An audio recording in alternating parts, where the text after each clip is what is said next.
Dear Vaca Game Magazine and Team Ladybug, thank you for giving us the poll that is Touhou Nights. A bit late for that, aren't I? Well, better late than never, like everyone says. Though you must question yourself, why did it take me so long to talk about this game? After all, everyone already took the time to thoroughly go through every nook and cranny of the story and gameplay. So what would be the point of rambling over what has already been said? Well, I'd like to get over a detail that I think everyone has seen, but strangely no one ever talked about. But in case you're one of the people who never heard of this particular game, as strange as it may sound to some, let me give you a quick recap so you can catch up to speed and know what I'm getting into, since there's quite a lot to say. So, let's start off by explaining the game. What is Touhou Nights? Explaining it bluntly, the game is a platformer heavily inspired and based on the Metroidvania genre, which as the name implies, is a type of game which was started by Castlevania Symphony of the Night, with a lot of areas to explore and plenty of backtracking within them, akin to a Metroid game. This being the way those type of games function, they tend to also be very long with hidden passageways and secret bosses to find for the more curious. Things that Lunar Nights will not forcefully follow, as the game can be completed in a couple of hours. But let's start by the story, that will clearly make more sense. In this game you control the devilishly dedicated, perfect maid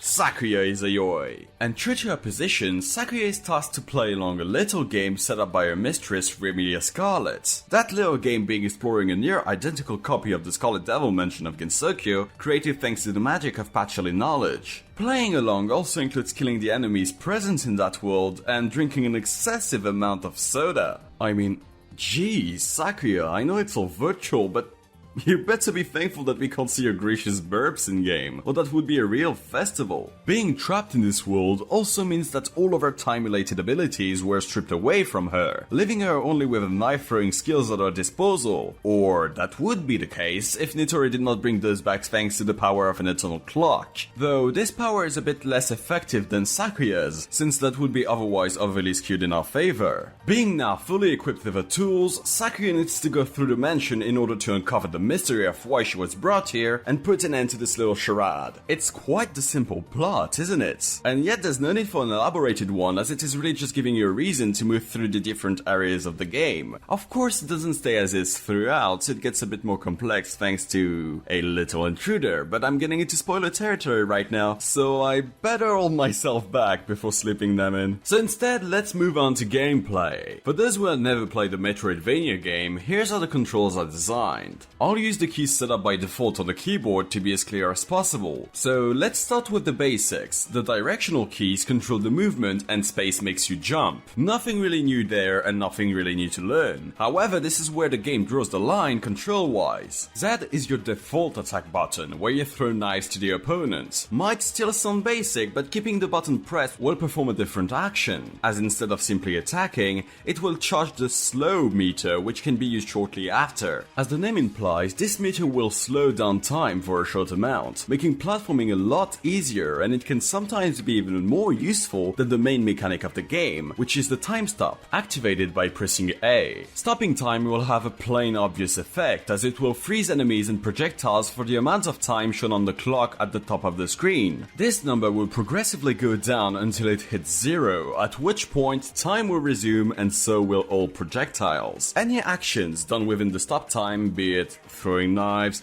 moving or using items, will drain more points from that limit. The final key that would be assigned to your function is the item key, which again, as the name implies, will use the item currently equipped, whether it is an active or passive item. The item itself can be changed with W or Q depending on which way you want to cycle through them, or by pressing E for a long time, which will bring the entire wheel out and freeze the gameplay while selecting. There are a lot of other items and abilities that can be found throughout the adventure. However, I think explaining them all here would be redundant and would give out more than anticipated, so I'll leave it at the basics of the gameplay. However, it being the last key doesn't mean that it's the last basic mechanic, as a well-known mechanic present in the Touhou games also makes its apparition in the form of graze, which will grant back health points when grazing in normal time and magic points as well as additional time in stop time, which both increase survivability greatly depending on the threat. It surely takes a bit of getting used to, but you can clearly see that the game has been built around this to take full advantage of those perks. For example, with some enemies being easy to hit diagonally, or some parts requiring multiple stops to get through. And with later upgrades, it greatly encourages creativity and exploration to find alternate paths to get higher, lower, or simply over gaps. Which is the core nature of this type of games. At one point you may be throwing knives left and right, others you will find yourself jumping everywhere, trying not to get hit, and just after, you will find yourself at the shop just buying stuff. Yeah, I haven't said it, but Nidori is far from being a one-off character. She gives you items or upgrades depending on how much gems you give to her, and well, it's pretty nice. Well, story put aside at least. So not only is the game fast and furiously well thought out, but you've probably noticed that it's also one pretty looking game. The pixel art is fantastic, the soundtrack is gorgeous, and takes most of Touhou 6's track to absurd level of good, and the sound effects are so explosive that I think my brain wants more of them right now. So yeah, I don't think anything in this game is wrong when it comes to the visual department. It's a very good looking pixel art adventure. That aside from Sakuya's running animation, I literally have no idea what she's trying to do there. Baggedy arms aside and probably in the pot, if you had this game early, you probably saw it cook for a good amount of time. Not only mechanically, but also in store, as it didn't always look like the quality fresh pasta that we got served. In fact, at one point it was just, well, like cut and dry pasta. And you don't really cut pasta. Which brings us to... Having an excellent game is a good thing, but owning a good marketing team is something entirely different, and having both is truly a godsend. So how does Touhou Lunar Nights hold in that regard? Do I even need to say it? Alright, I guess. Let's shorten it to 2 words then, it'll make this whole process rather easy. Starting with the first one, evolving price. Wait, hang on, there's more than one word! Since the game was made with the intention of being upgraded, with the first version only containing the first zone and boss, the second one adding 2 more zones along with it, the third one giving away the entire mansion as your playground, and the final version adding the extra stage, the game needed a way to attract people in and show that the project was in itself worth it. Word of mouth is a good idea, but the issue is that it can only get you so far. People might not have the opportunity to talk about the game, and if they do, it's only going to be in a close circle of friends. No. In order to make the game look attractive to everyone, you need to hit them where it really counts. In the bag. And by that I mean in the money bag. This is where the evolving price comes into play. By gradually increasing the price as the game was being made, with a very reasonable full price of 30 euros, this prompted people who were interested in it in the first place to show it to their friends and tell them, "Hey, have you seen this game? Come on, have you seen it? It's cheap, don't you want to buy it?" Which may sound annoying at first, yes, but it's not really the first time that this system was used. If you remember, a little game that hasn't been that popular to be honest, also used that economic model.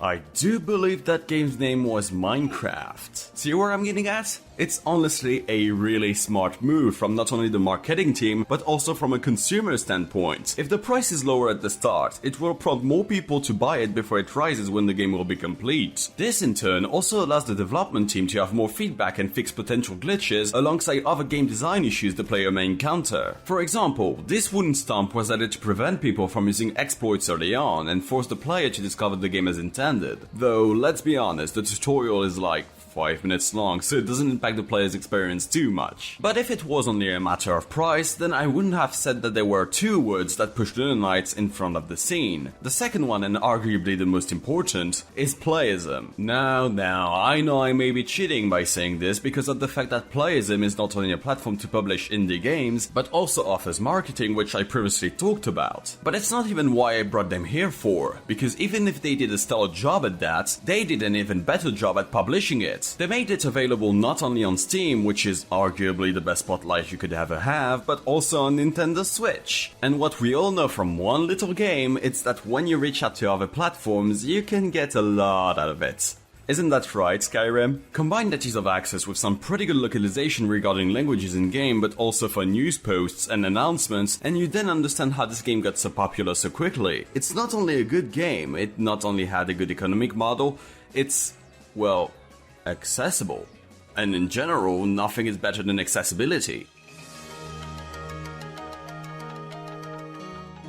I know this might seem redundant at this point, but because of the attention Lunar Knights got, it reached a point that no other Touhou fan game had gotten to. Usually, a team making a Touhou fan game will try and focus to make it as enjoyable to the people who already play Touhou, by either making it similar to the shooting and fighting games, or fill it to the brim with references and cute faces. By taking the other direction, the game had a different result. It even impacted people who weren't into Touhou to begin with. Speedrunners, for example, found out that you could keep your momentum by throwing knives down, making it fun to replay if you want to go fast. Game critics got a run for their money as they gave the game very positive scores around the board, and people who already were into Touhou, well, got a very good game to play. It brought everyone together, and in a good way, thanks to smart tactics and masterful execution. And that is what I meant when I said it took me so long to review this game, because it's not just a game, it's a great milestone for Touhou itself. Some games have since been able to get to this level of popularity, namely Against a Wanderer and Scarlet Curiosity, but I still think that in terms of accessibility and as an introduction, Lunar Knights works wonders. But well, you know me, right? I can still find some things that can be bothersome, and well, that much accessibility can also bring its share of problems. Not within the game itself, but outside of it, for the image of Touhou as a whole. First and foremost, the game is set, with the exception of Nitori and the main characters of the series, within Touhou 6's rules, with the characters, interactions, and so on. I know this is by far the most appreciated roster of all of the series, but I wish there would be more representation of the characters in general as well. For Touhou fans, we have seen those characters dozens of more times, and for the people who aren't familiar with Touhou, they might not try and see if there's more of it somewhere else. Of course, I realize it would be impossible to include all of the characters, but some variety wouldn't have hurt too much. But again, the game being targeted at everyone meant that the most popular characters needed to appear, so I can understand the choice of picking the Scarlet Devil crew. Plus, Chileno is in the Switch version, but she's an entirely different story. And while I don't really like to spit into the gameplay's face, because